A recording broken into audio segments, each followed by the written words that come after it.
سلام دوستان عزیز، سلام با تمام подписчикони گل تی جی. خبرهای هفته رو امروز با شما پیشنهاد میکنیم. در بازی‌های دوری 29 پریمیر لیگای انگلیس دسته لیورپول با دسته برنموت با حساب 2-1 غالب آمد. پیش از این لیورپول در دوری گذشته انگلیس با حساب 3-0 از واتفورد شکست خورد که این اولین باخت آنها در موسم امسال به حساب میرفت. لیورپول در چمپیونات انگلیس با 82 امتیاز در جای اول قرار دارد.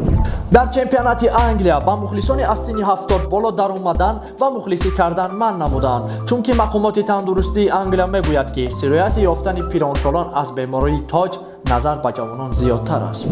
سابق بازیگر یوونتوس اندرس پیرلو در یک سخنرانیش گفت که اگر من همراه رونالدو در یوونتوس بازی میکردم پس در تاریخ فوتبال بهترین بازیگر میشدم که از همه بیشتر پاسهای گل آورد داده است. سابق حمله‌گر دسته منچستر یونایتد دیمیتر برباتوف میگوید که هلند همه امکانیت ها را دارد تا در تاریخ فوتبال به مثل رونالدو بازیگری مشهور گردد. گفته می شود که هلند در 8 بازی اول در دسته بروسیا دورتموند با زدن 9 گل دست یافته است.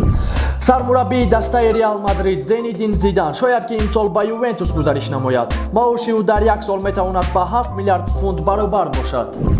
حمله‌ور دسته پی اس ژی نیمار همه پیشنهادهای دسته‌اش را برای شرطنامه نوبتی قطع نموده است. شاید که نیمار به بارسلونا برگردد. عین زمان نیمار در پی اس ژی با حساب متماتیکی تنها در 1 دقیقه 86 یورو را به دست می‌آورد. دسته ریال مادرید می‌خواهد محافظتگر لیورپول وان دیک را با مبلغ 150 میلیون یورو خریداری نماید، اما امکانیت به دست آوردن این گونه فوتبال باز امری محال است، چون که وان دیک در موسم گذشته بهترین محافظتگر جهان گردیده بود.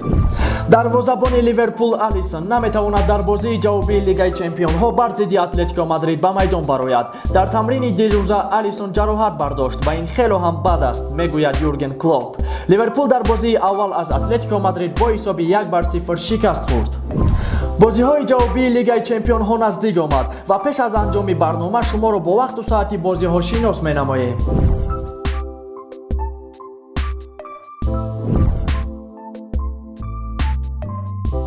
خب دوستان عزیز، این بود برنامه امروزه ما. تشکر که با ما بودید. فراموش نمی‌کنیم اگر خواهید بی سامان کار کردن به رقم‌های زیر ویدیو بوده مراجعت نمایید. خیر دوستان عزیز، تا برنامه آینده.